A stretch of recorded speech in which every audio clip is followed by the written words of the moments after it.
Hola, gracias por estar aquí. Hoy quiero compartir contigo un libro que ha cambiado la manera en la que muchas personas ven el sufrimiento, la resiliencia y el propósito de la vida. Hoy te quiero contar de qué trata El hombre en busca de sentido de Viktor Frankl. Un recordatorio de que siempre podemos encontrar un propósito por difícil que sea el camino. Viktor Frankl fue un neurólogo y psiquiatra austriaco que nació en una familia judía. Él había desarrollado la teoría psicológica llamada logoterapia justo antes de ser capturado durante la Segunda Guerra Mundial y ser enviado a campos de concentración nazis. Ahora, esta teoría de logoterapia se basa en la idea principal de que la motivación del ser humano es encontrar un sentido profundo a la vida, incluso en las circunstancias más difíciles.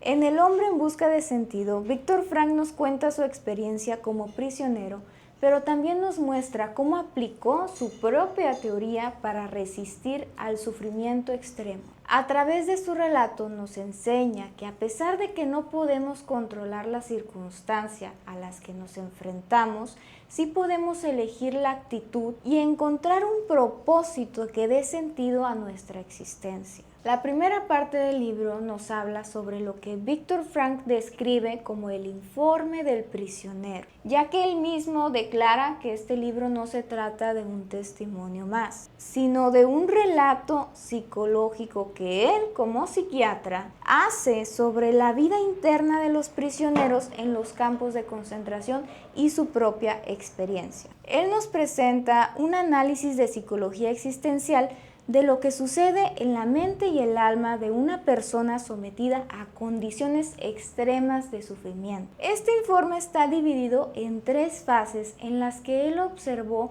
cómo se presentaron los cambios psicológicos en los prisioneros. La primera fase nos habla acerca del internamiento, la llegada inicial al campo, este choque emocional inicial que va desde la negación, el shock y la esperanza de liberación. La segunda fase nos habla sobre la vida en el campo, cuando el prisionero se adapta a las condiciones inhumanas y aparece el entumecimiento emocional, la despersonalización y también la lucha interna por conservar la dignidad y el sentido.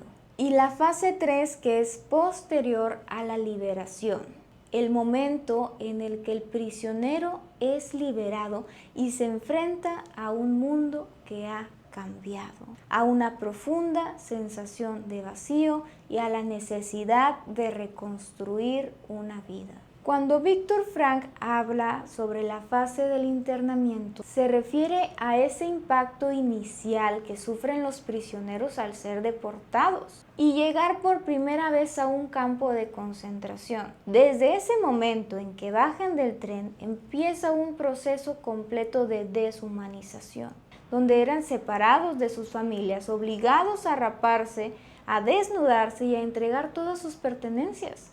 Son marcados y reducidos a un número. Psicológicamente, esta fase se caracteriza por un shock, una especie de aturdimiento emocional que funcionaba como una manera de mecanismo de defensa. El autor describe cómo al principio muchos mantenían esta esperanza ingenua.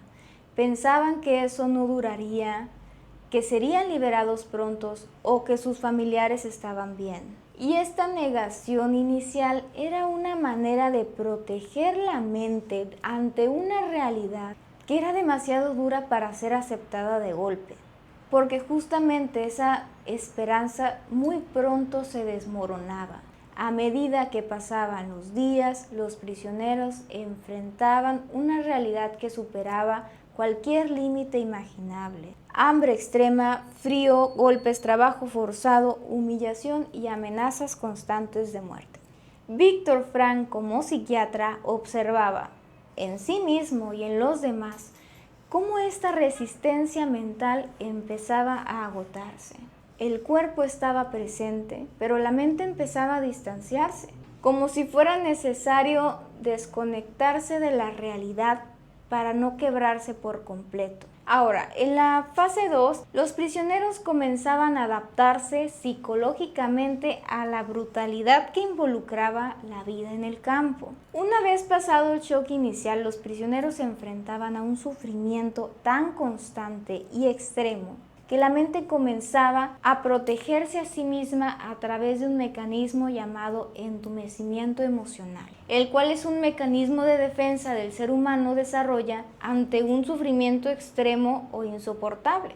Esto significa que dejaban de sentir con intensidad emociones como la tristeza, el enojo, la felicidad, la esperanza, lo que los permitía sobrevivir día a día sin colapsar mentalmente, ya que al disminuir la intensidad del dolor emocional, el prisionero podía seguir funcionando.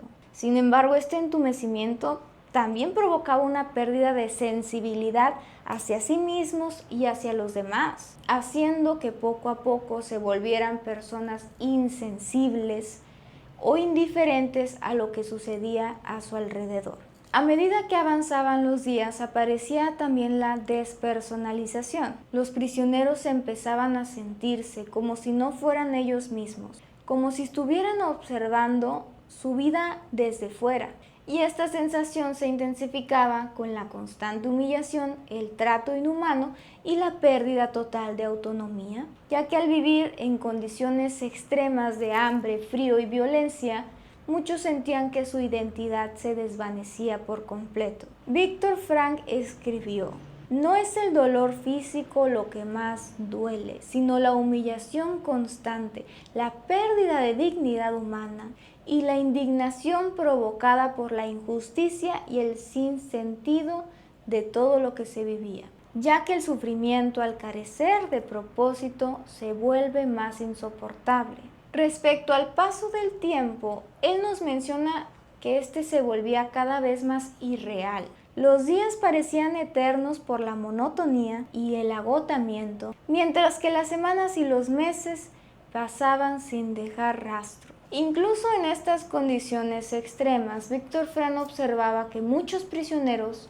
lograban mantener esta chispa interior, una imagen, una esperanza o una razón para seguir adelante. Y es ahí cuando su teoría de la logoterapia cobra sentido, porque quien tiene un porqué para vivir puede soportar casi cualquier cómo. La tercera fase se desarrolla tras la liberación de los prisioneros, y aunque podríamos pensar que este momento estaría lleno de felicidad, el libro nos revela algo mucho más complejo, que la libertad no llega con una euforia inmediata, sino con una sensación profunda de vacío emocional. Los prisioneros liberados ni siquiera sabían cómo reaccionar. Muchos ni siquiera podían creer que eran realmente libres. Caminaban por los campos abiertos y no sentían nada. Era como si su alma no pudiera seguir el ritmo de su cuerpo. Y el autor nos explica que esto se debía a que, tras tanto tiempo de represión emocional, los sentimientos necesitaban tiempo para despertar. Y además apareció una profunda desilusión, ya que después de haber soñado con la libertad durante tanto tiempo, esta no traía consigo la felicidad esperada. Algunos regresaban a sus casas solo para encontrar que sus seres queridos no habían regresado y que todo el mundo que ellos recordaban había cambiado. En palabras de Viktor Frankl, el sufrimiento no terminaba con la liberación, simplemente cambiaba de forma. Otro fenómeno importante que aparecía en esta etapa era la desmoralización. Muchos de los liberados no sabían cómo volver a vivir, cómo encontrar sentido después de haber sido reducidos a la nada. Y era justamente en esta etapa como muchos caían en la amargura, incapaces de entender el por qué ellos habían sobrevivido y muchos otros no. Y aquí es donde la logoterapia tiene un papel crucial, porque el reto ahora era encontrarle un sentido a la libertad, al dolor vivido y al construir una nueva vida sobre los restos de la experiencia pasada, ya que la verdadera curación comenzaba cuando el sobreviviente encontraba un propósito más allá del sufrimiento.